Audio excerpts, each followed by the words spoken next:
Let's talk about residence, permanent residence, and citizenship in New Zealand because the system here is a bit different than what you might be experiencing in other countries.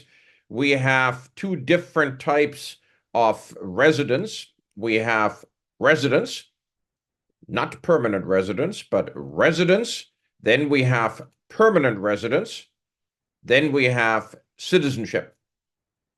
You are eligible for residence when you meet the requirements, either because you're in a partnership or because you have a job that qualifies you for residence based on the uniqueness of that job and you meeting the requirements, or you are in a skilled employment and you have a job offer in New Zealand for skilled employment, or you have worked several number of years. That gets you residence. Residence is valid indefinitely in New Zealand if you do not leave the country. Good forever. If you want to leave the country and travel back and forth, resident comes with 2 years of travel rights, unlimited in and out. You can stay outside as long as you want. You have to come back though before the 2 years are up, because if you're outside the country with a residence visa where the travel rights have expired, that visa has ended, your residence has ended, and you cannot use it to travel back to New Zealand.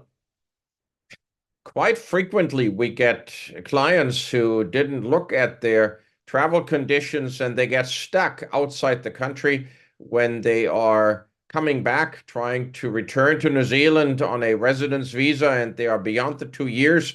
And then quite often they accept a visitor visa for a couple of weeks in order to get back. Don't do that. That destroys your residence visa chances. You're much better off to apply for an extension of the travel conditions. You get a one-time 12-month chance to extend the travel conditions, and then you return.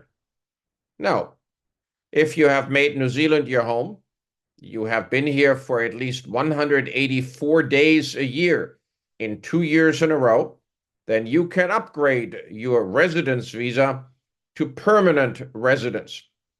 The permanent residence in New Zealand is quite more generous than that in many other countries.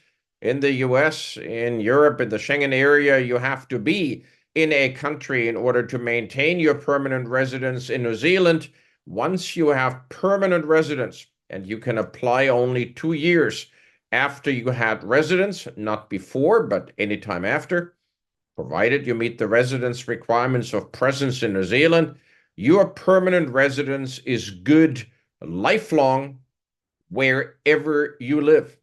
You do not have to live in New Zealand. You can bank that permanent residence. You can then live back home or anywhere else in the world you want, and your permanent residence remains with you lifelong. When you get a new passport, you have it transferred from the old passport to the new passport, and it is good with unlimited travel coming and going. You do not have to reside in New Zealand. However, if you live in New Zealand now and you have lived in New Zealand in total 5 years on any type of residence, years of residence or years of permanent residence, then you can apply for citizenship. If in the 5 years before you apply, and they count the 12 months backwards, you have been in New Zealand for at least 240 days per 12-month period. Once you have citizenship, you get an additional bonus in New Zealand that you don't get elsewhere, and that is that when you are a New Zealand citizen, you are allowed to live, work, travel to Australia without requiring any visa. That means that citizenship in New Zealand allows you to be a resident in Australia, to own property, to work there, to live there endlessly. You do not need a visa for Australia any longer, because as a New Zealand citizen, you can be in Australia as well. So, residence, the initial 2 years, then permanent residence, anytime.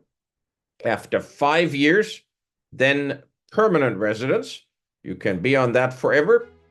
And if you have been in New Zealand for 5 years, 240 days a year or more, then you can apply for citizenship, an easy pathway to either permanent residence or citizenship.